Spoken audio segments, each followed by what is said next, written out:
ইকবাল হাসান মাহমুদ টুকু একটা নাস্তিক এবং ইসলাম বিদ্বেষী, আপাতমস্তক ইসলাম বিদ্বেষী।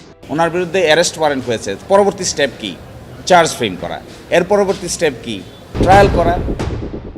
শনির দশা যেন কাটছেই না জামাতে ইসলামীর নেতা ও কুষ্টিয়া ৩ আসনের সংসদ সদস্য মুফতি আমির হামজার। মুখ খুললেই নতুন বিতর্ক, আর সেই বিতর্ক থেকেই বাড়ছে আইনি জটিলতা। এবার বিদ্যুৎ, জ্বালানি ও খনিজ সম্পদ মন্ত্রী ইকবাল হাসান মাহমুদ টুকুকে নাস্তিক ও ইসলাম বিদ্বেষী বলার অভিযোগে দায়ের হওয়া মামলায় তাকে আদালতে হাজির করতে পত্রিকায় বিজ্ঞপ্তি প্রকাশের নির্দেশ দিয়েছেন আদালত।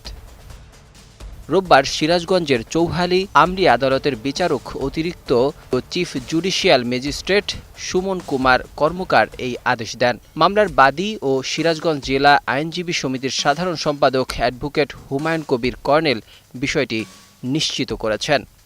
মামলার বিবরণী অনুযায়ী গত ২ এপ্রিল মুফতি আমির হামজার বিরুদ্ধে আদালতে একটি মানহানির মামলা দায়ের করা হয়। অভিযোগে বলা হয়, বিদ্যুৎ ও জ্বালানি মন্ত্রী ইকবাল হাসান মাহমুদ টুকুকে প্রকাশ্যে নাস্তিক এবং ইসলাম বিদ্বেষী বলে মন্তব্য করেছেন তিনি, যা একজন মন্ত্রীর সামাজিক ও রাজনৈতিক মর্যাদাকে ক্ষুণ্ণ করে।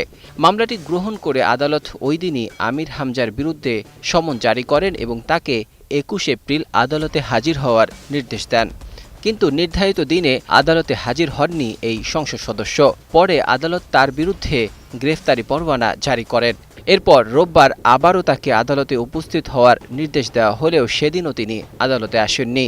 ফলে বিচারক তাকে আদালতে হাজির করার জন্য জাতীয় পত্রিকায় বিজ্ঞপ্তি প্রকাশের নির্দেশ দেন। আইনের ভাষায় এটিকে পলাতক আসামিকে হাজির করার একটি প্রক্রিয়া হিসেবে দেখা হয়।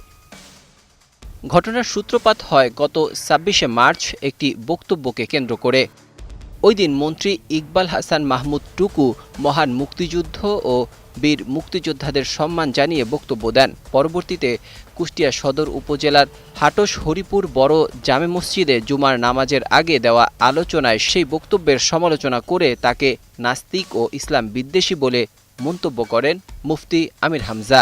এরপর থেকেই বিষয়টি রাজনৈতিক ও আইনি অঙ্গনে ব্যাপক আলোচনা সৃষ্টি করে। একের পর এক আদালতের নির্দেশ অমান্য করায় এখন আমির হামজার বিরুদ্ধে আইনি চাপ আরও বাড়ছে বলে মনে করছেন সংশ্লিষ্টরা। Desk report, ২১ television.